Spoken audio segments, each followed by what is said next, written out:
예, 반갑습니다. 예, 영재입니다. 상전벽해라는 말이 있습니다. 우리 화엄사주지 해광스님이, 제가 정확한 연도는 기억이 나지 않는데 그 밭을 사놨다고 한번 보자고 해요. 작년에, 그러고 나서 작년에 가보니까 잘 절을 지어가지고 운영을 잘하고 있어요. 지금 그 자리가 도솔산 화엄사입니다. 그동안 제가 너무 무심하게 살아서 해광스님이 그런 고생도 많이 하고 이렇게 성스럽게 포교 활동을 하는 줄 몰랐었습니다. 원래 제가 무심하긴 한데 해광스님 저한테 연락이 와갖고 작년부터 한 두세 번 왔는데 오늘 또 그런 인연으로 여러분과 함께 오늘 자리하게 됐습니다. 이제 그 주제가 마음치유 가나선 법회입니다. 그래서 어제는 해국 큰 스님께서 가나선에 대한 대략을 말씀하셨고, 오늘 이어서 제가 하고 있습니다. 또 내일은 수덕사 방장이신 설정 큰 스님께서 또 와주셔서 회양법문을 아주 멋지게 해주실 거라고 생각을 합니다. 저는 이제 두 큰 스님 사이에 스페어 타이어처럼 살짝 끼어가지고 이렇게 오늘 시간을 하게 됐습니다. 자칫 법회를 잘못하면은 겹치는 수가 있습니다. 연달아서 하면. 그래서 어제 해국스님 법문을 들어보니까 개괄적이고 아주 그 큰 틀 속에서 말씀을 하시는 것을 듣고, 저는 무슨 말씀을 드릴까 하다가 구체적인 가나선 수행에 대한 이야기를 함께 해볼까 합니다. 그런데 이제 이 선에 들어가기 전에 먼저 전제되어야 될 것이 있습니다. 마냥 그냥 앉아있다고 선 수행한다고 되는 게 아니에요. 왜 해야 되는가? 이게 문제 아닙니까? 그러면 이제 왜 참선을 해야 될까? 가나선을 해야 될까를 보면 부처님이 사신 모습을 보면 알 겁니다. 올해가 불기 2560년입니다. 여기에다가 부처님의 나이 80세를 더하면 2640? 부처님 본 나이가 2640살이십니다. 열반하신 것을 기점으로 불기를 1년이 내냈기 때문에 2560년 불기가 됩니다. 불교는 부처님의 탄생부터 시작을 합니다. 그 하이라이트는 성도고, 또 마지막 하이라이트는 열반이십니다. 부처님이 태어나신 이유는 뭘까? 상징적으로 내려오는 게 있습니다. 한 손으로는 하늘을 가리키고 한 손으로는 땅을 가리키면서 천상천하유화독존이라. 대부분 여기까지는 아실 거예요. 그런데 그 뒤에 이야기가 있습니다. 삼계 계고 아당한지하리라. 그러니까 하늘 위와 하늘 아래 오직 나올 도도 없다. 이것은 우리 중생들의 본 마음 바탕을 바로 드러내 보이신 자리입니다. 불교는 모든 생명은 평등하다고 봅니다. 왜 평등하냐? 모든 생명은 불성이 있기 때문이다. 그 불성은 어디에 예속될 수도 없고 가르칠 수도 없고 줄어들지도 않고 늘지도 않는다. 천상천하유화독존입니다. 아마 제가 기억하기로는 이 위대한 선언이야말로 인류 최초의 평등 선언이 아닐까. 지금은 그런 이야기를 하면은 다 공감할 겁니다. 그런데 2600여 년 전에 인도 사회, 또 전 세계에서를 지배하는 사회는, 사상은 그러지 않았습니다. 신분 계급이 엄격했습니다. 태어나면서부터 신분이 정해져 버렸어요. 그런데 이런 속에서 천상천하 유아독존이라는 선언을 한 것은 생명을 내건 위대한 선언입니다. 그와 동시에 인류를 또는 모든 생명들에게 최고의 찬사를 보낸 선언입니다. 아니, 당신들이 다 부처다, 평등하다. 이 선언이야말로 축복, 더 이상의 축복이 어디 있겠습니까? 그런데 거기서 멈추지 않습니다. 삼계계고 아당한지입니다. 삼계, 우리가 사는 욕계, 색계, 부색계, 즉 일반적인 세계입니다. 이것은 다 고통이다. 그래서 내가 마땅히 것을 편안케 하리라. 이게 이제 부처님이 출현하신 이유입니다. 모든 생명에게 불성이 있는데 왜 그러면 다 고통일까? 이게 의문 아닙니까?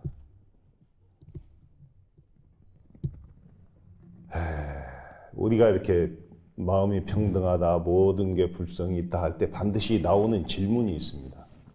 그럼 왜 중생입니까? 그런데 이것을 구체적으로 이야기를 하나 하자면 조선 중기에 문정왕후 아시나요? 네, 문정왕후, 옛날 여인천하에 연속극에 나왔던 문정왕후는 어떻게 보면 우리나라의 최초의 조선시대의 여왕입니다.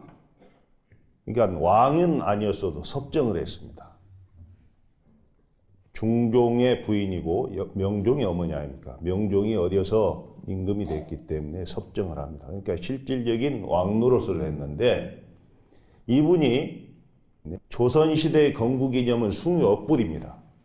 불교를 억누르고 유교를 숭상하는 정책이었어요. 그래서 불교가 굉장히 위축되어 있었습니다. 스님들은 함부로 사대문 안으로 들어가지도 못했습니다. 천민취급을 받았습니다. 그만큼 탄압을 받았어요. 그러면서도 아이러니하게 또 궁궐에서는 왕이나 왕비나 후궁이나 이런 이들은 또 부처님 모시고 있었어요. 문정왕후가 보니까 불교를 좀 장려해야 되겠다 이런 생각을 가지고 허응당 보우선사를 궁궐로 초청합니다. 그래서 허응당 보우스님한테 스님, 불교를 한번 일으켜 세웁시다. 스님이 그 일을 좀 맡아주세요 하니까 알겠습니다. 해가지고 지금 뚝선 봉원사, 강남 봉원사요? 아시죠? 거기가 선종 수사찰입니다. 선종의 그때 대한민국에서 선종의 본부였고 교정의 본부는 지금 남양주에 있는 봉선사였습니다. 이 뚝선 봉원사 선종 수사찰에서 승가고시를 시행하게 됩니다. 전국에 있는 우수한 스님들이 다 와서 승가고시를 보게 돼요. 근데 그때 제목이 참 멋집니다. 무슨 시험지를 지금처럼 뭐 백문항을 주고 뭐 이렇게 하는 게 아닙니다. 과거 시험 보듯이 본래 청정커널 오나홀생 사나 대제인 있고 어제 해국스님이 얼핏 말씀하셨죠. 설명은 안 하셨지만 본래 청정하거늘 어떻게 산하대지가 이렇게 생겼느냐 이 말입니다. 즉 이 말은 본래 부처인데 왜 괴로움이 나왔느냐, 왜 중생이 됐느냐 이런 뜻을 함축하고 있습니다. 근데 우리는 본래 청정하다 이것을 어떻게 이해하시는가요? 공이라는 것을 어떻게 이해하셔요? 없다? 이건 공이 아닙니다. 공은 없다는 뜻이 아닙니다. 그래서 우리가 잘못 이해해서 인도에서의 공의 개념이 중국에서는 없었기 때문에 없을 무자로 해석을 했습니다. 그래서 우리가 자칫 이 공사상을 없다, 허무주의에 빠지게 되는 이런 오류를 범하고 있습니다. 야, 산하대지가 원래 청정한데 어떻게 생겼느냐 이 말이야. 근데 그 문제 떨어지자마자 대답을 하는 스님이 있습니다. 대답이 뭔 줄 압니까? 본래 청정고입니다. 본래 청정하거든 어떻게 운하홀생 산하대지, 이 산하대지가 이렇게 벌어졌느냐 하니까 본래 청정하기 때문입니다. 이 대답이 장원급제합니다. 제1회 승가고시에서. 이분이 서산대사입니다. 제1회 승가고시의 수석 합격이 서산대사입니다. 제2회 수석 합격자는 사명대사입니다. 그런 분들에 의해서 조선의 불교가, 특히 선불교가 또 용퇴임을 하기 시작합니다. 지금 한국 불교에 내려오는 이 법맥은 전부 서산 스님의 법맥입니다. 그러니까 본래 청정하다, 본래 부처라해도 되게 본래 부처라면은 그 수행 안 해도 되느냐 이 말이에요. 네, 그건 아니에요. 그 본질이 그렇다냐, 본질이. 근데 태양이 있으면 태양은 그대로 있는데 먹구름이 가리면은 우리가 태양을 못 보는 거예요. 그러니까 불교에서는 태양을 만든다 이렇게 이야기하네요. 태양을 회복한다, 즉 내 자신을 회복한다, 내가 본래 부처임을 확인한다, 이러는 것이 만든다, 없어진다 이런 표현은 불교적 표현이 아닙니다. 태초를 말하고 종말을 말하는 건 불교적 사상이 아닙니다. 무시무종이다. 시작도 없고 끝도 없다. 시작도 없고 끝도 없다는 이야기를 한번 설명해 보죠. 선에 들어가기 위해서는 전제되어야 될 조건이 있다 했는데 그것이 뭐냐면 중도에 대한 바른 안목입니다. 중도 정견입니다. 어제 해국 큰 스님께서는 연기를 이야기했어요. 연기를. 근데 연기의 똑같은 말이 중도입니다. 근데 해국 스님하고 저하고 뭘 어떻게 하자는 표현은 안 했어요. 전혀 강의 내용이 어떻게 하자는 이야기는 안 했는데 제가 어제 듣고 나는 중도로 한번 설명해보자. 연기를. 이런 겁니다. 불교의 핵심 사상입니다. 여러분 세상이 존재합니까? 있습니까? 여러분 내가 보이죠? 그런데 내가 많이 산다 해도 이제 앞으로 64에서 100년.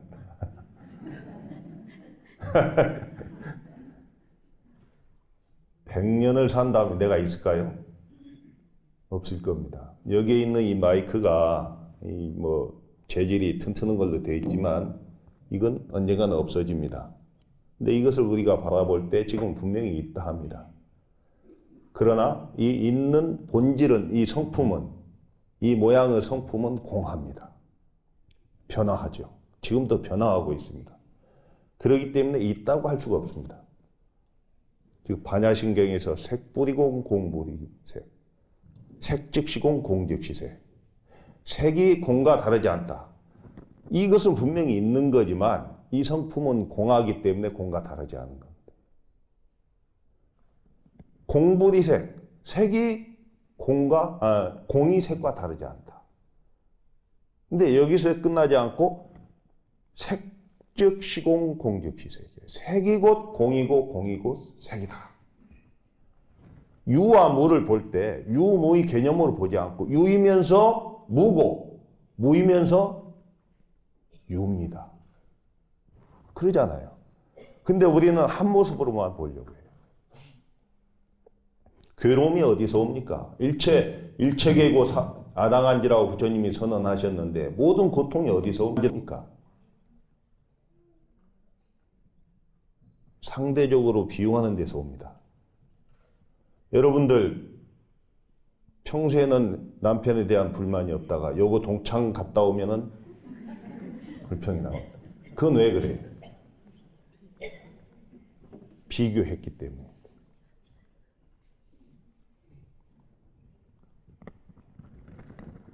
비교하지 않고 절대적, 즉 상대적 평가를 하지 않고 절대 평가를 하면은 괴로움이 있을 수 없습니다. 그래서 선사들은 그렇습니다. 마조 선사한테 어느 제자가 길을 가다가 길고 짧은 것을 세 획을 딱 긋고 스님이 일러보세요. 이 짧다 길다 하지 말고 한마디 이르시오. 이렇게 한 거예요. 여러분 선문답이 엉뚱한 이야기가 선문답이 아닙니다. 분명히 근거가 있습니다. 아주 과학적인 근거가 있습니다. 여러분 같으면 어떻게 이야기할까요? 그런 질문이 왔을 때. 마조 스님은 마조 대사는 탁 말 떨어지자마자 한 획을 딱 땅에 그었어요. 길다 짧다 내가 말하지 않고 일렀다 해맞췄다. 자, 길다 짧다 이 개념이 어디에 있어요? 장자남화경에 보면은 그런 게 있어. 참새다리 짧은가? 개미다리보단 길지. 황새다리 길어요? 타조다리보단 짧아요. 동과 서의 개념이 어디 있어요? 내가 지금 이쪽에 있다가 이쪽에 가면 방향이 반대가 되는 거예요. 이런 것으로 보다 보면은 늘 오류가 있는 거예요. 길다 짧다? 그 획에다 절대적 가치를 부여해버리면 그 시비가 사라져버려요. 어떻게 말할까요? 마조 스님이 이론상을 하나 크게 그리고 해광 스님이 여기 뒷 화면을 그 서홍 스님이 그리신 이론상으로 하려고 했는데 다른 종교를 표방하는 것 같아서 망설였다고 그래요.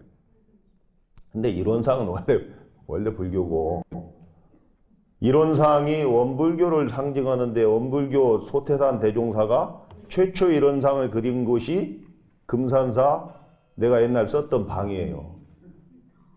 원불교는 성지로 알아요. 이론상을 그렸어요. 그래서 이제 이론상이 원불교의 어떤 상징처럼 되어 있지만 그러지 않습니다. 네, 원래 불교에서 쓰던 겁니다. 근데 마조 스님께서 이론상을 딱 하나 그었고 일러라. 들어와도 때릴 것이며 들어오지 않아도 때린다. 어떻게 할까요, 여러분? 네? 자, 이런 게 뭐냐면 상대성을 초월하는 말씀이에요. 들어왔다 나갔다 아니다 바뀌다 이 벌써 우리는 거기에 말이 떨어져 버린 거예요. 이 스님들끼리 선방에 앉았다가 하거든. 일러보시오. 눈 오는 날. 예? 차 한잔하면서. 그러니까 어느 스님이 나는 한 발만 들어놓겠습니다. 어느 스님은 나는 싹 금을 지워버리겠습니다. 뭐 각가지 대답이 나오지만 그것 또한 있는 그대로 나온 게 아니고 분별로 나온 거예요. 계산해서 나온 이야기. 그렇기 때문에 그런 분별로 나온 이야기는 인가를 받을 수가 없습니다. 말 떨어지자마자 탁 우주의 모습을 그냥 온몸으로 드러내든지 주먹으로 드러내든지 어떤 모양으로 드러내야 되는 것입니다. 자, 이거 부럽잖아요. 그러지 어떻게 하면 나도 그럴까? 그러려면 먼저 중도에 대한 전견이 확립이 돼야 되는데 한마디로 말하자면 중도는 유이면서 무이고 무이면서 유인 거예요. 공이면서 색이고 색이면서 공인 겁니다. 한 모습만 보는 게 아니고 전체를 바라보는 안목입니다. 낮과 밤이 있습니까? 원래 없는데 지구가 이렇게 가리면은 낮이고 밤이고 그러지 않습니까? 이것을 초월하는 겁니다. 신신명의 대도몸은 큰 돈은 문이 없다 했어요. 그런데 문제는 간택이 문제다. 유렴간택이야. 오직 문제가 되는 건 간하고 택하는 거예요. 간은 물건을 가려서 버리는 거고 택은 가려서 취하는 겁니다. 이 취사심이 문제다. 상대적으로 뭘 바라보는 게 문제다. 이건 뭘 의미할까요? 만약에 쌀나무를 한번 보십시오. 쌀나무. 그냥 쌀나무라고 표현해요. 벼. 근데 쌀나무를 보면 우리는 뭘 취하려고 그래요? 가을에 쌀을 취하려고 쌀나무를 심습니다. 그래서 다른 건 다 버립니다. 뉘도 나중에 버리죠? 쌀만 취득합니다. 그런데 입장을 바꿔놓고 벼의 입장으로 한번 돌아가 보세요. 벼 입장에서는 벼 뿌리, 벼 줄기, 벼 잎, 뉘 이게 동등한 가치입니다. 그러잖아요. 어느 것 하나 없으면 쌀이 이루어질 수 없습니다. 우리는 대개 결과만 보려고 그래요. 근데 종교는 그 전 과정을 봅니다. 아시잖아요. 법전공원 분들. 법은 주로 결과를 보고 판단합니다. 근데 종교는 전 과정을 중요시합니다. 우리의 입장으로 그걸 보고 좋다 나쁘다 분별하고 있는 것이지 그의 벼의 입장에서 보면 평등해요. 이 건물을 이루고 있는 수많은 목재들, 이게 과연 뭘로 이루어졌나요? 뭐가 주인공인가요? 이 건물에. 이 자리의 주인공은 누굽니까? 나도 아니고, 여기 해광 주의스님도 아니고, 참여하신 스님들도 아니고, 개개인 여러분이 다 주인공입니다. 왜 내가 본래 주인공인데 왜 내가 본래 주인공 삶을 살지 못하나? 이래서 발심을 일으키는 게 수행의 기본 조건입니다. 아니, 부처님이 여러분은 다 불성 있는 부처라고 했는데 부처 삶을 살지 못하는 우리야말로 제일 억울한 자 아닙니까? 왕의 아들이 왕자 취급을 못 받고 왕도 못 되면은 그거 억울한데 법왕의 아들, 딸들이 법왕이 못 된다? 이것처럼 억울한 게 어디 있어요? 그래서 이 발심을 내는 거예요. 깨달음에 대한 마음을 일으키는 게 발심이에요. 그래서 다시 한번 강조하자면 중도는 있는 자체, 존재 자체가 전부 이유가 있고 완벽하다. 거기에는 옳고 그름도 없고 길고 짧은 것도 없고 좋고 나쁜 것도 없다. 이게 이제 중도입니다. 이 허공은 늘어나지도 않고 줄어들지도 않는다. 이렇게 보는 게 중도입니다. 너무 어렵게만 생각하지 마세요. 모든 게 주인공이다 이렇게 보면 중도입니다. 이렇게 보면 고통이 생깁니까? 생기지 않습니다. 부처님한테 고다미 여인이라는 사람이 찾아오죠. 부처님 살아 계실 때 부처님한테 와서 웁니다. 왜 그러세요? 그러니까 사랑하는 외아들이 죽었습니다. 그러면 펑펑 우니까 어떻게 하면 이 고통을 소멸할 수 있습니까? 그러니까 그러면 지금 밖에 나가서 한 번도 상을 당하지 않은 집 7집을 찾아서 쌀 한 톨씩을 얻어오세요. 내가 그러면 당신 고통을 소멸시켜 주겠어. 한참 만에 돌아왔어요. 한 톨도 못 얻고. 근데 이제 깨달은 거야. 부처님 그런 분이 답을 알려주신 분이 아니야. 답을 찾아가게끔 만든 분이에요. 답을 알려주는 즉시 그것은 나무답이 됩니다. 나무답이 돼. 그래서 이제 알겠느냐 하니까 알겠다는 거예요. 그래서 고통이 소멸된 거예요. 그럼 고통이 어디서 왔어요? 분별에서 왔거든. 나만 이런 괴로움이 있어서 왔는가? 왜 나는 이럴까? 다 행복한데 나는 왜 이럴까? 여기서 고통이 오기 시작합니다. 어제 애국 스님이 그 행복지수 얼핏 말씀하시더라고요. 근데 실제예요. 몽골 유목민들은요, 세계에서 행복지수 5위 안에 들어갑니다. 아주 못 산다는 부탄 사람들, 행복지수 5위 안에 들어가요. 그 사람들은 관광객이 들어가려면 그 나라에 돈을 내야 돼. 사정해야 들어가요. 우리는 돈이 그렇게 필요하지 않다. 우리는 우리 가치를 지니고 살겠다 이게. 돈이 들어가는 순간 타락하기 시작합니다. 내가 중국의 동티벳에 해당하는 지금 수천성인지 운남성인지 모르겠습니다. 거기 쌍그릴라를 가봤습니다. 쌍그릴라 아시죠? 유토피아입니다. 유토피아. 어느 외교관이 불시착을 해가지고 거기에 떨어졌는데 잃어버린 지평선 책 보셨나요? 아, 거기에 나오는데요. 거기에 불시착해서 보니까 거기서 이제 비행기를 못 고치고 산 거예요.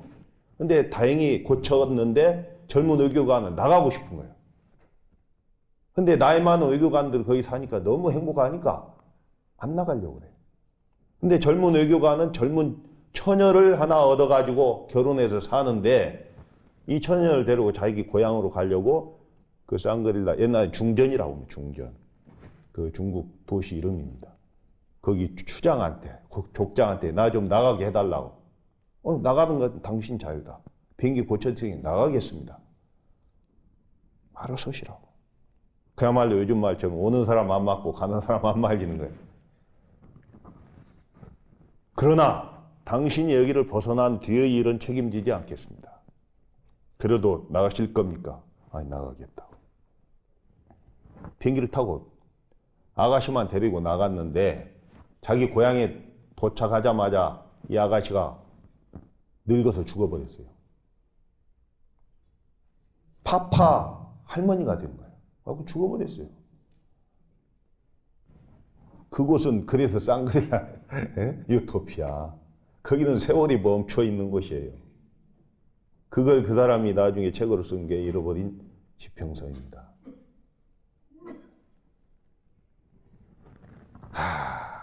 이런 걸 보면서 우리는 지금 100세 시대, 200세 시대, 뭐 앞으로 부처님 경전에 보면 8만 4천 세도 된다고 하는데 인간의 수명은 끝이 없는데 끝이 없는 수명만큼 우리 정신 연령이나 정신 세계, 의식 수준이 높아지느냐?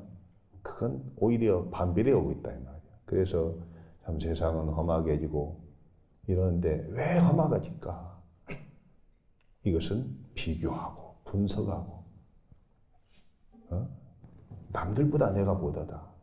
또 남을 내가 눌러야 내가 잘 된다. 여러분 지금 지구촌 시대라 안 합니까?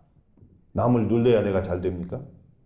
그러지 않습니다. 그리스의 IMF 사태가 오니까 온 지구촌이 그냥 경기가 침체돼 갖고 난립니다. 지금은 남이 잘 돼야 나도 잘 됩니다. 지금 우리나라 산업이 어느 한 산업이 막히면 다 막혀버립니다. 다 막히게 돼 있습니다. 다 잘 돼야 함께 돼. 이게 연기법이고 인간법이고 이게 중도입니다. 있는 그대로 다 소중하고 완벽한데 우리는 그걸 분석해서 누굴 정복하려고 해요. 산을 정복했다고 해요? 그런 말이 어디 있어요? 왜 정복입니까 산이? 그게 산이 있어서 갈 뿐이지 감히 산을 정복한다고? 그러지 않습니다. 우리는 용어 선택에서부터 이런 걸 흑백 논리에서 벗어나야 됩니다. 그런데 이것도 아니고 저것도 아니라고 하면은 회색 분자라 합니다. 그러죠?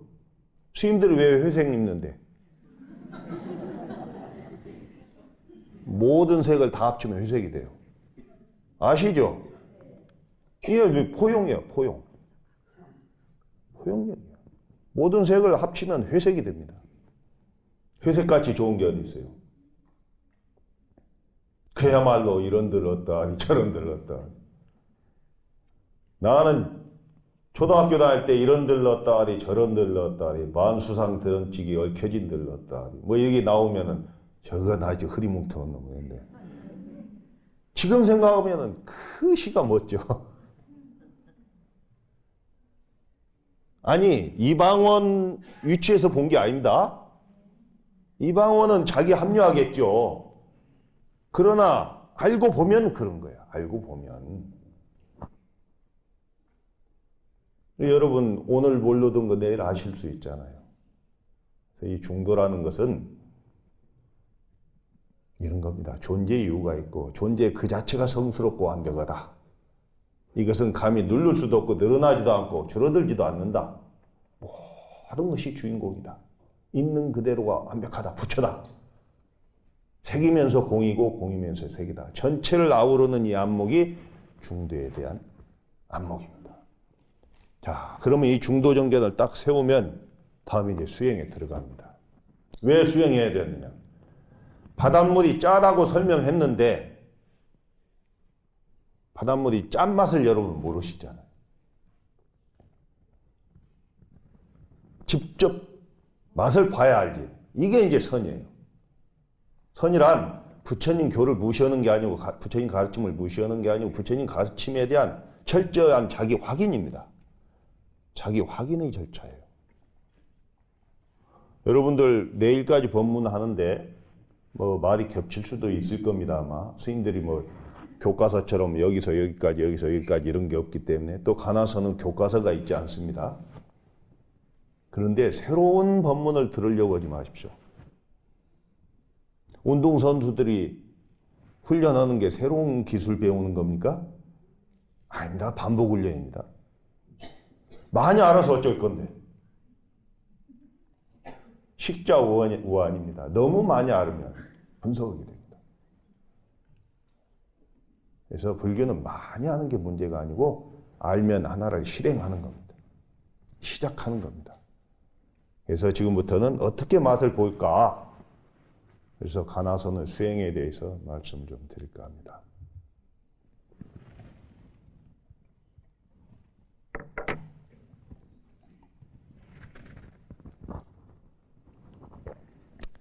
제가요 1993년도 겨울에 문경 봉암사에서 동안거를 하고 있을 때 그때 이제 도반 스님들이 몇 살았어요. 근데 묘한 게 그때 도반 스님들이 이상하게 우리 비슷한 스님들이 많이 와서 살아가지고 승납이 1년 차이만 나도 자리가 2자릿수 차이가 났어요. 18번까지. 대중이 많은, 봉암사 대중 엄청 많잖아요. 18번까지 1년 차이 나면 2자리, 막 해서 3, 4년 차이 나는데 18번에 밀려 있는 거야. 비슷한 스님들이 이 상판에 내가 그때 자복 번호가 6번이었어요. 나도 되게 빨랐지, 그때. 근데 빠른 게 좋은 게 아닙니다. 어중간해야 좋습니다. 빠르면 부담됩니다. 졸지도 못합니다. 먹고 싶어도 먹지도 못합니다. 왜 그럴까? 모범이 돼야 돼. 정진하다가 졸리면 누구 바라보겠습니까? 저 선배 스님들 바라보고. 졸지도 못해. 지금 내가 백담사에서 기본선언 스님들을 정진하면 졸지도 못합니다. 석상처럼 이러고 앉아있어야 돼. 내가 오불칙파가 아닌데 오불칙 하고 있습니다. 동안 가한 것 같아. 왜? 스님들이 반절이 오불칙 합니다. 내가 선배 스님이 돼가지고 밥을 먹을 수가 없는 거, 오후에. 그래서 나도 안 먹는다, 억지로. 근데 선지식이, 여러분 윗사람이 선지식일 수도 있지만 밑에 사람이 선지식이에요. 후배들이 선지식이에요. 뭐 말로 해서 될 일이 아닙니다. 모범을 보여야 돼요. 내가 그렇게 사는 모습을 보여야 그이들이 따라옵니다. 교육이란 그런 거, 여기 선생님들 계시죠? 본인은 담배꽁초 안 주스면서 학생들 불러갖고 주서 옛날에 우리 학교 다닐 때 그러더라. 그건 교육이 아닙니다. 그 인도를 가자 해요. 인도에 1년 산 스님이. 근데 여권이 있습니까? 뭐가 있습니까? 안거 중에. 안거 중에는 일주문 밖을 못 나가요. 그런데 삭발일날, 딱 삭발일날 오전 오후 빨래하다가 쉬어주거든요. 머리 깎는 날. 여러분 이 머리 깎으면 삼손 머리카락 빠지기가 힘없지. 이게 겨울에 짧은 머리도 깎으면 되게 추워요. 여러분 모르시지? 되게 춥습니다. 산중이 또 얼마나 추워요. 새벽부터. 그래서 스님들 모자를 씁니다. 막 시려요. 새벽에 나가면. 삭발일 날 문경 가은읍에 있는 사진사를 살짝 불렀어. 가지고 목욕탕 담벼락에다가 난파 간첩처럼 이래가지고 여권 사진을 찍어가지고 여권을 좀 내주라 해가지고 여행사에 보냈는데 해지하자마자 도반이 4명이 인도로 달랐습니다. 앞뒤 배낭을 메고 그 스님만 졸졸졸졸 따라가면서 그 스님 놓치면 큰일 나는 거예요. 영어도 모르고 뭐 단어책이 뭔지도 가지고 가지도 않았어요. 캘커타로 들어가서 우리는 주로 그 중국 사원이나 미얀마 사원에 머무르면서 이렇게 갔는데 보드가야 부처님 성도신 대탑에 미얀마 사원에 딱 짐을 풀렀는데 내가 설사를 만났습니다. 한국에서요 도반 스님들 약까지 내가 이만큼 가지고 갔습니다. 주로 지사제를. 그러잖아요. 인도 그 얼마나 열악한 데입니까? 설사를 만났는데 이 설사가 한국에서 있는 설사가 아니에요. 이구아수 폭포 같아요. 거기에 4일간 머무르게 돼 있는데 이 정신이 하나도 없어요. 땀은 나죠. 탈수가 오는 거예요. 그래서 미얀마 사원 주의스님한테 포트 하나 빌려주세요. 계속 뜨거운 물을 먹고 이렇게 갈증을 해소하면서 보더가의 대탑, 부처님 성도신 대탑에 가서 정진하고 절하고 그러면서 오는데 힘이 너무너무 빠져. 먹지는 못하고. 근데 이제 한국에서 가져간 약이 아무 필요 없어요. 한 필요가 없는 거예요. 이제 내일 출발해야 돼요. 근데 이제 오늘 오후에 정진하고 저녁 무렵쯤 대탑에서 나오면서 이제 부처님한테 마지막 작별 인사하고 내일은 출발합니다. 내일 새벽에 부처님 참 이렇게 갑니다. 설사 한 채로. 근데 뭐 버스 타고 가야 되는데 그 아시죠? 인도 다니면 그 화장실이 어디 있어요 중간에? 그냥 막 가다가 저기 가로수 옆에 세워놓으면 여자는 저쪽 남자는 저쪽에서 차 안에서 보면 볼만하지. 딱 특히 여자분들 이렇게 이렇게 보다 쑥 앉으면 안 보여요 이제. 나무 그늘에. 실제로 가본 분들 그러지 않아요? 아이고 그런데 보드가의 대탑에서 딱 나오면서 3일이나 못 본 약방이 보여요. 약방이 보이더라고. 내가 아마 약을 가져간 관계로 약방을 찾을 생각을 안 했던 것 같아요. 가이드 없이 다니는 거니까. 약방이 보이는데 설사머짐이 영어로 뭘까 하고 탁 하니까 조그마한데 책상 하나 놔두고 요 사람 하나 들어가는 약방이에요. 나를 보더니 샥샥 그래. 그 내가 오케이 샥샥.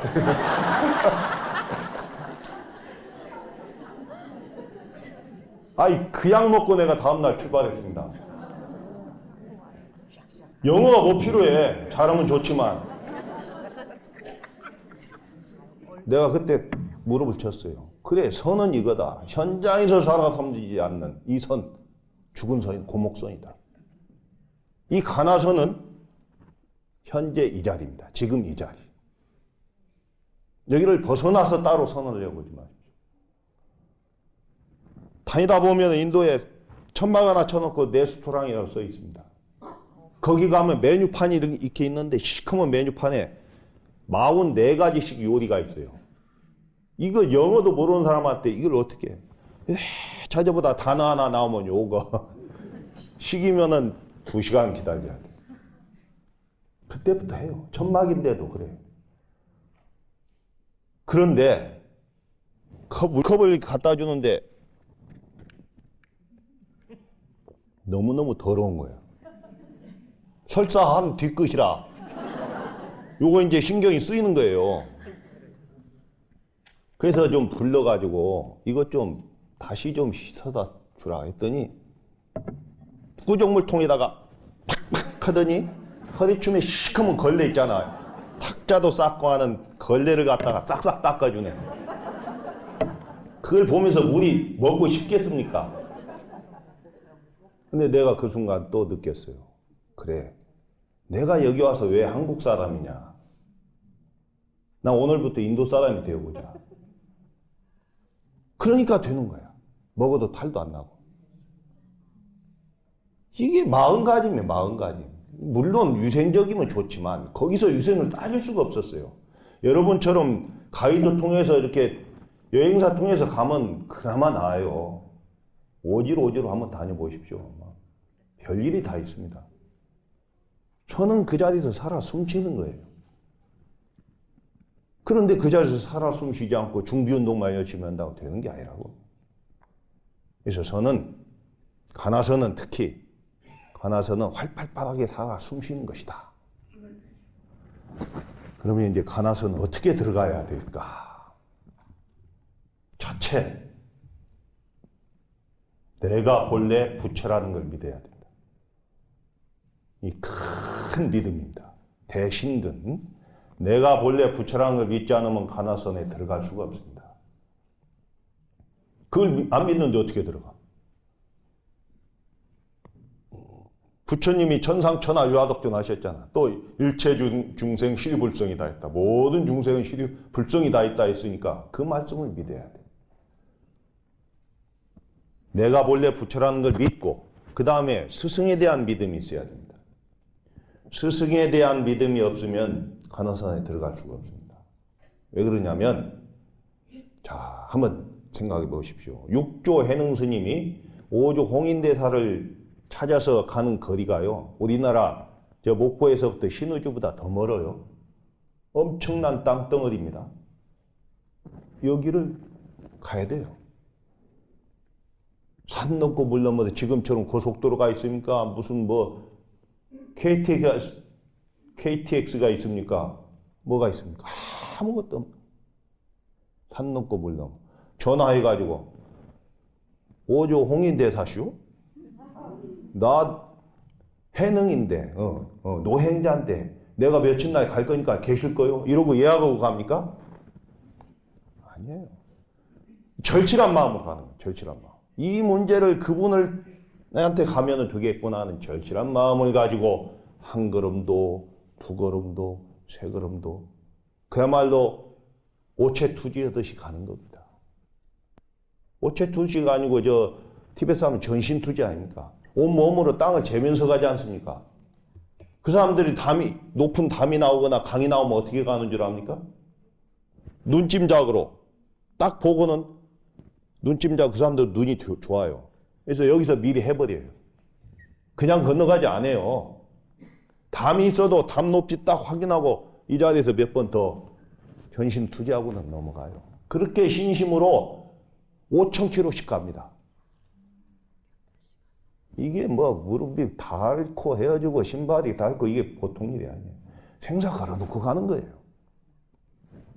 한 걸음도 두 걸음도 이 신심껏 간 사람이 허튼 마음으로 가겠느냐고. 여러분 옛날에 불공으로 갈 때 옛날 말이에요. 쌀리고 갔잖아요. 따뜻한 물로 목욕도 안 내. 찬물로 목욕하고 갔잖아요. 그러면 그때는 기도바닥이 잘 먹혔지. 근데 지금 어떻게 가요? 너무 쉽게 가거든. 정성이 부족해. 간절한 마음이 그렇게 많지 않아요. 이게 성취가 안 되지. 자, 그럼 푸른천리하고 신심 한 걸음도 두 걸음도 세 걸음도 신심으로 뭉쳐진 이 사람 마음이 이미 걸어가면서 익을 대로 익은 거예요. 다행히 거기 가서 만약에 조주스님을 찾아갔다. 스님, 개개의 불성이 있습니까? 이렇게 묻는 거야. 걸어가는 그 순간을 모든 신심과 원력과 의문덩어리를 여기다가 탁 실어서 엿듣는 겁니다. 그런데 기상천외한 말씀이 나오는 거예요. 없다 이래버리네. 없다. 그러니까 힘이 쑥 빠지면서 다시 물어. 부처님은 열반경에 일체 중생에게 불성이 있다 했는데 왜 스님은 없다 하십니까? 그러니까 조주 스님이 성제 업식이다. 성품의 업식이 있기 때문이다. 이게 이제 전 과정입니다. 조주 스님을 믿습니까? 부처님을 믿습니까? 부처님하고 조주 스님 말이 달라졌어요.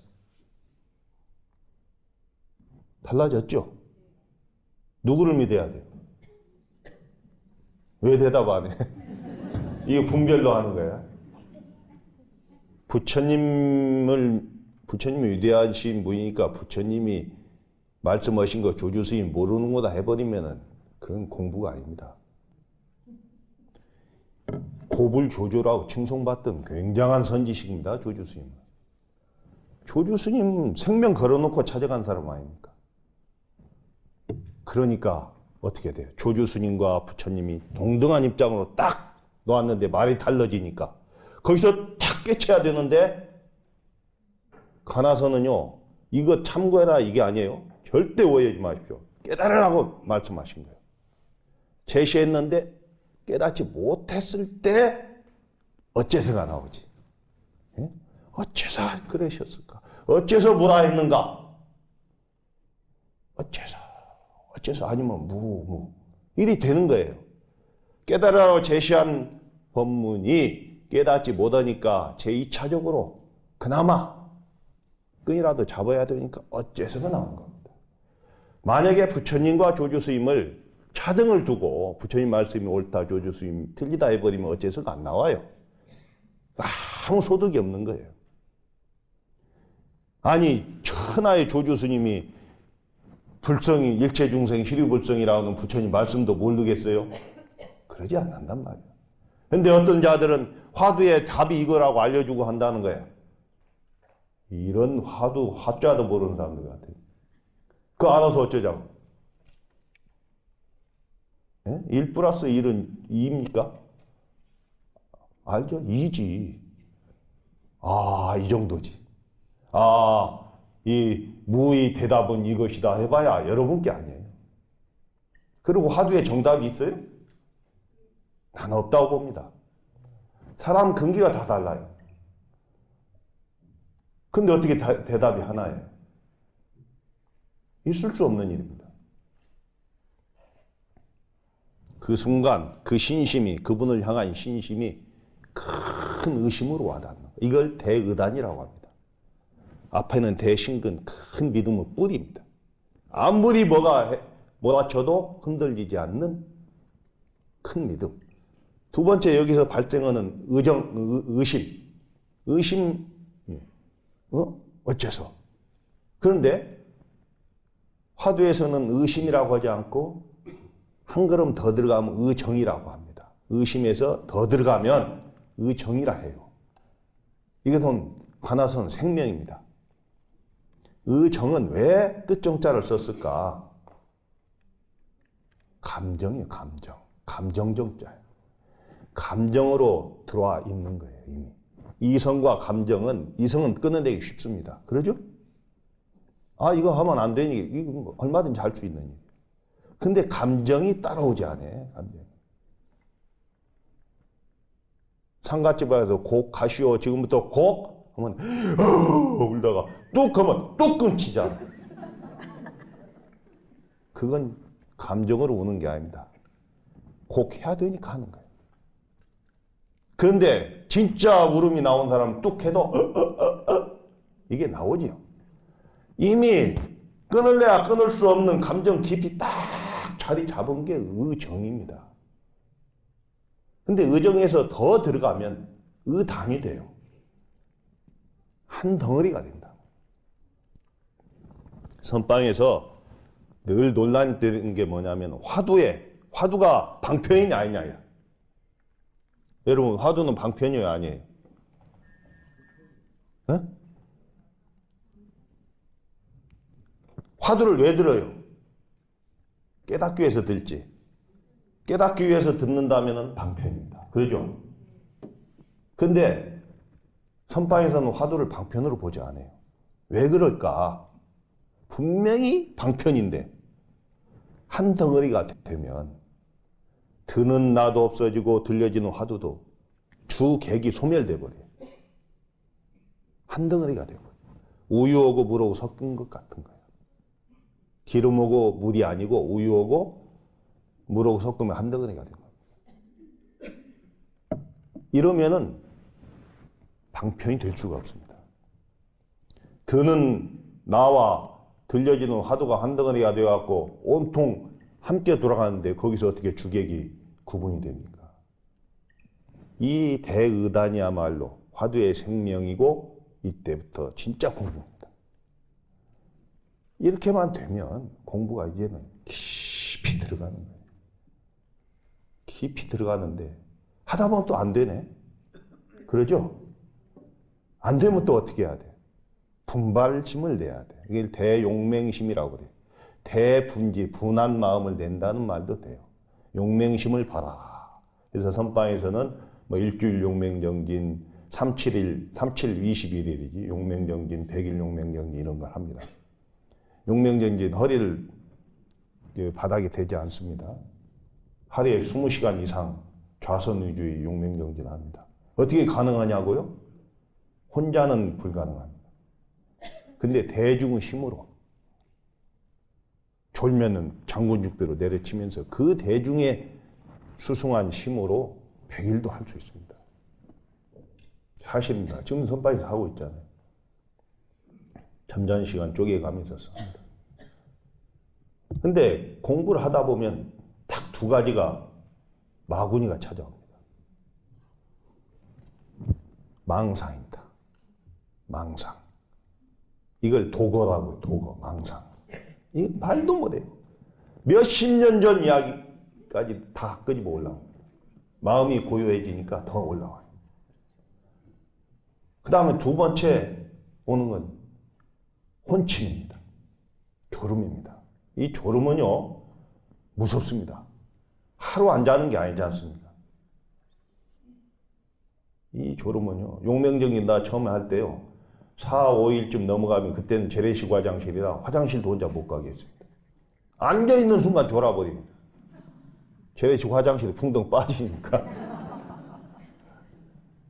그 겨울에 하는데 막 돌 후각에 물이 철철 넘치는데 포행 시간에 가서 머리를 쳐 박아버려요. 막. 졸음 깬다고. 그래갖고 정신 차려 또 가고 또 한잔은 또 졸려. 이게 무서운 겁니다. 무서운 거. 먹는 거 좋아하는 분들 잠이냐 먹는 거냐 하면은 잠을 선택할 겁니다. 무섭습니다. 이 잠은요. 군인들 오셨지? 100km 행군할 때 졸면서 걸어가죠? 아, 무서워요, 그거. 낭떠러지 떨어져 죽는데도 졸아요. 혼침과 도거는 정말로 화두에서 오는 두 가지 마군입니다. 오직 수마라고 했을까? 잠의 마군이. 혼침에서 더 깊이 들어가면 수마가 되고. 그게 참 정말로 잠이 무섭습니다. 그럴 때 이렇게 해야 되는 분심이 있습니다. 용맹심이. 피계장부라면 당신들의 이미 즉 생사해탈을 초월한 그런 위대한 선지식들, 부처님과 역대 조사들이 이미 출격대장부라면 여기는 남녀노소를 뛰어넘습니다. 출격장부니까 여자도 장부일 수 있습니다. 남녀의 차이가 아닙니다. 아령불이리요.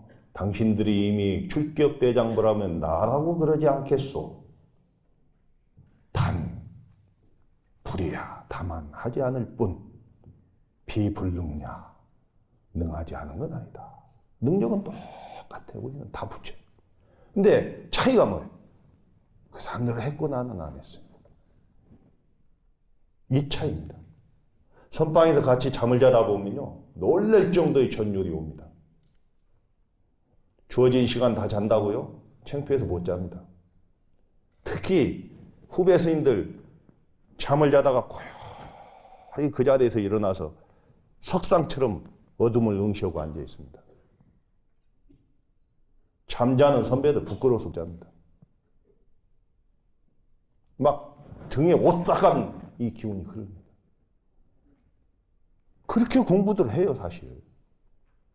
그래도 이놈의 졸음, 망상, 여기에 시간을 다 뺏기니까 얼마나 억울합니까? 그래서 스님들이 하는 말이에요. 예전 사람 참선할 제마디 그늘 아꼈거늘 나는 너희 방일하며 예전 사람 참선할 때 잠오는 것 성화하여 종고스로 찔렀거늘 나는 너희 방일하며 예전 사람 참선할 때 하루 해가 가게 되면 다리 뻗고 울었거늘 나는 너희 방일하며 두 다리 쫙 뻗고 울은 거야. 그래도 이 막 번뇌망상 가사였구나. 이게 보통 일이냐고 이게. 어떻게 해서 만난 불법이고 어떻게 해서 만난 인생이고 어떻게 해서 만난 시은인데 대충 살 수 있나. 남한테는 잔뜩 관심을 갖고 내 자신에게는 너무너무 소홀하고 내한테는 관대하고 남한테는 인색하고 이 용맹심 분한 마음을 일으킬 수밖에 없습니다. 이런 마음을 일으키면 이제 정말로 이제 번뇌망상이 사그라도 조용해져. 근데 조용해진다고 되는 게 아니에요. 적적하다. 자, 여러분 한번 앉아보십시오. 고요히 앉아서 한번 자세를 가다듬어 보세요. 몸과 마음을 편안하게 하세요. 그래서 호흡을 한번 깊게 들이마셔보세요. 그러다가 탁 내쉬어보세요. 그럼 마음 편안해지죠. 이거 고요하다 합니다. 놓고 비우고 비운 이 상태에 고요하다, 적적하다 합니다. 이 번뇌망상이 들어오면 안 됩니다. 고요합니다. 고요해지려면 우선 마음을 쉬어야 되고 내려놓아야 돼요. 모든 걸 다 내려놓아.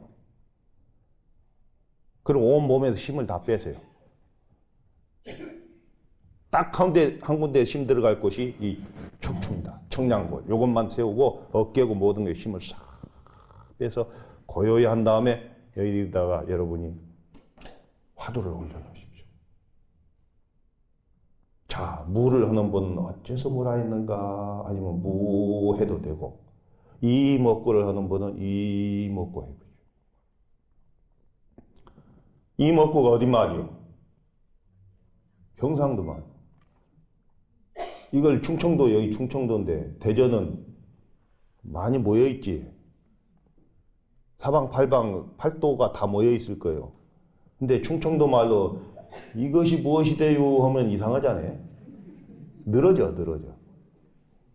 전라도 말로 이것이 무엇이단가 해봐야 또 뭐하는. 좀 너무 또 웃겨. 그래서 이때는 경상도 말이 좋습니다. 간단 명료합니다.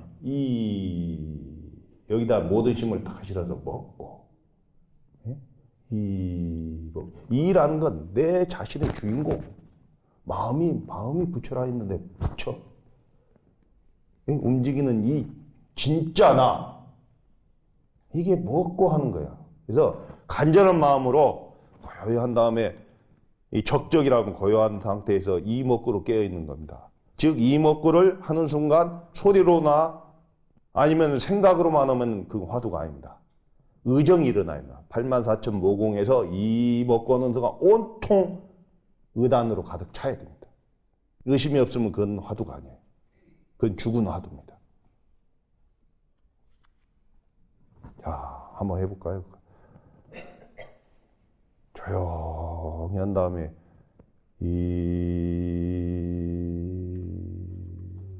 이에다가 모든 걸 실어서 그 다음에 먹고 이렇게 간절한 마음. 근데 호흡을 하는 사람은 어떻게 해야 될까? 만약에 복식호흡을 하는 사람들은 깊게 들이마셔서 천천히 내쉬죠. 근데 호흡을 하는 사람은 이목구를 뒤에를 먹고 하는 순간 호흡이 끊어져 버려요. 하다 보면 끊어지게 돼 있어요. 호흡과 화두가 엇박자가 나는 거예요. 익숙해진 사람은 호흡 안 하고 이목구 하는 사람들은 처음에 이게 엉키다가도 나중에 자연스럽게 흘러갑니다. 호흡과 화두가 자연스럽게 흘러가는데 초보자들이나 익숙하지 않은 사람은 안 돼. 그럼 호흡을 만약에 하는 사람은 이 먹고 하면 안 되고, 자, 숨을 깊게 한번 들여 마셔보세요. 그 다음에 내쉬면서 따라 해보세요.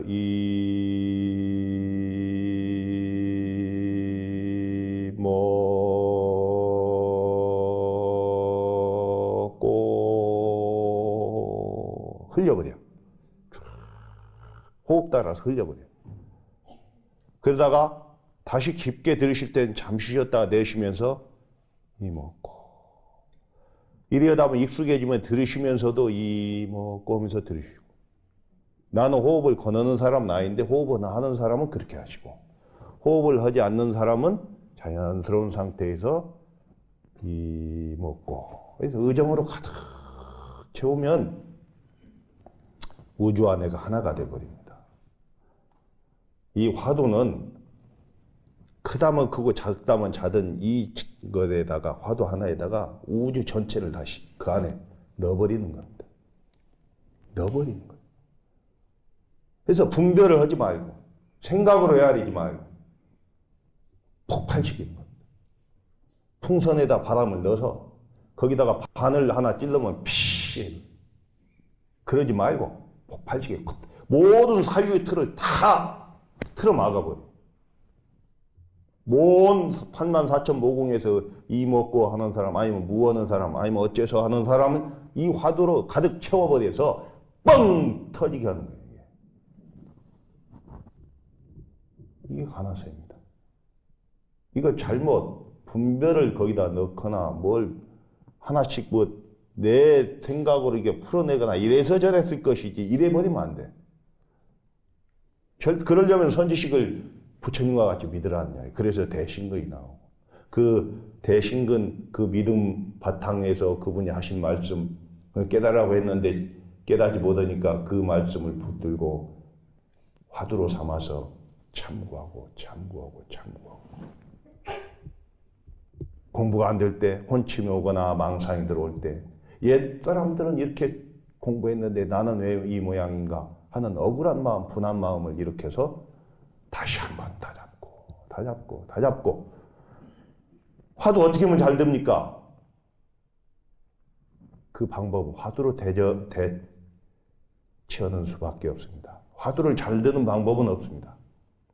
그 자리에다 다시 화두를 올려놓고, 놓치면 다시 올려놓고, 다시 올려놓고는 끝없는 반복만이 있을 뿐입니다. 그런데 여기에서 자, 대신근, 대의단, 대용맹을 이야기하니 관하선 3대 요소입니다. 3대 요소인데 여기서 관건이 하나 있습니다. 닭이 알을 품을 때 21일간 어미 닭이 달걀 곁을 떠나지 않습니다. 21일 만에 닭이 부화를 하죠. 이것은 딱 두 가지예요. 끈기와 같은 온도입니다. 하다가 안 해버리면 알이 닭으로 뿅아리로 나오지 못해요. 골아버려요. 아니면 급한 마음으로 그야말로 누구처럼 무슨 불 떼듯이 막 떼버리면 어떻게, 그것도 터져버리지. 끈기입니다. 그 다음 온전한 온도입니다. 이게 지속이 될 때 21일 만에 닭이 탁 알에서 병아리가 되는 거예요.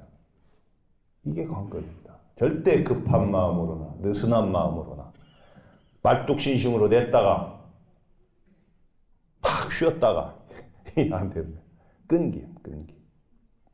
딱 낙순물이 바위를 뚫는다는 거 한 곳에만 떨어지니까 뚫어지는 거예요. 이게 관건입니다.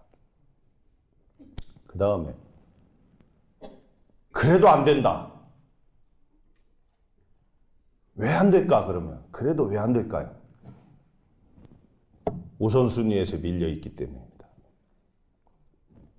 그러지? 내가 설사 이야기 하는데 또 이 자리에서 또 설사 이야기, 여러분 이 자리에서 설사 난 분 지금 있다면 내 말이 들어오겠습니까? 안 들어오지. 어느 한 부보다 안 들어와 이게. 엉뚱한 생각하면 안 들어오잖아요. 누가 말해도. 이건 우선순위에 밀려 있어. 여러분 앞으로 앞으로 100년 살 분은 이 자리에 아무도 없어요. 근데 100년이 순식간이에요. 언제까지 내일 미룰 겁니까? 언제까지 우선순위에서 자꾸 밀려서 내일하고 내일 할 거. 지금 오늘부터라도 시작을 해야 돼요. 그 많은 시간이 필요하지 않습니다. 처음에는 잠자기 전 5분만 먼저 허리도도 좀 느슨하게 하고 딱 고요히 앉아서 5분만 화두를 한번 챙기고 누워보십시오. 아주 몸도 마음도 편안하고 잠만이 안 자도 좋습니다. 깨어날 때도 상쾌합니다. 깨어나서 바로 일어나지 말고 한 또 5분 딱 앉아있다. 이 시간을 늘려가십시오. 10분, 30분. 이러면 공부가 돼요. 안 되면 되게 해야지. 예? 이미 방향을 정확하게 잡았으면 여러분 나이나 여러분의 경력 5살짜리는 제외야. 이제 그곳을 향해 있어야 됩니다. 예? 고준한 법문이 따로 없습니다. 여러분은 이제는 그 발걸음을 내딛는 거. 이게 공부입니다. 이게 수행이지. 언제까지 나무 돈 세고 차일피일 미루고.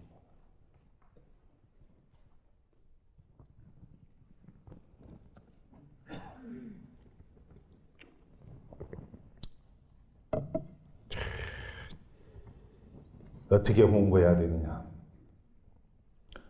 고양이가 쥐 잡듯이 줄인 사람 밥 잤듯이 목마른데 물 잤듯이 60, 70 늙은 가부의 자식을 이룬 후에 자식 생각 간절하듯 생각 잊지 말고 깊이 궁구하여 가되 1년 만년 되게 하여 배친망창할 지경에 대오하기 가깝도다. 패친망창, 잠도 먹는 것도 잊어버릴 때 대오하기, 크게 깨달으기 가깝다 했습니다.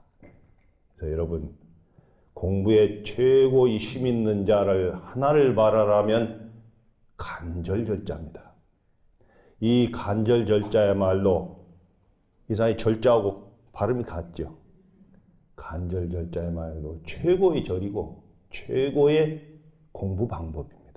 이것이만 되면은 공부합니다. 그래서 여러분들 시간이 어지간히 됐는데 정리를 다시 하자면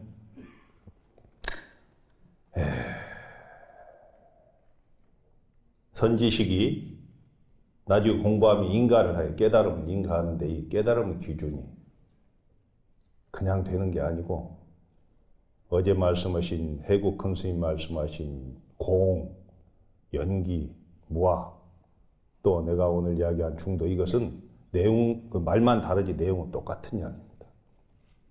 군인 아저씨들 오늘 군복 입고 온 분은 군인이고 저기 양복 입고 온 분은 군인 아닙니까? 똑같은 거잖아. 그래서 이 중도에 대한 정견, 연기에 대한 정견 이것을 세우고 그 다음에 이것을 직접 내가 맛을 보겠다. 내가 본래 부처임을 내가 확인하겠다 해서 이 화두를 들고 공부를 하는데 대신근, 큰 믿음, 대의단, 대용맹심을 내서 공부를 해라. 근데 그래도 안 되면 간절한 마음을 또 일으켜라. 이것이 공부의 관건이다.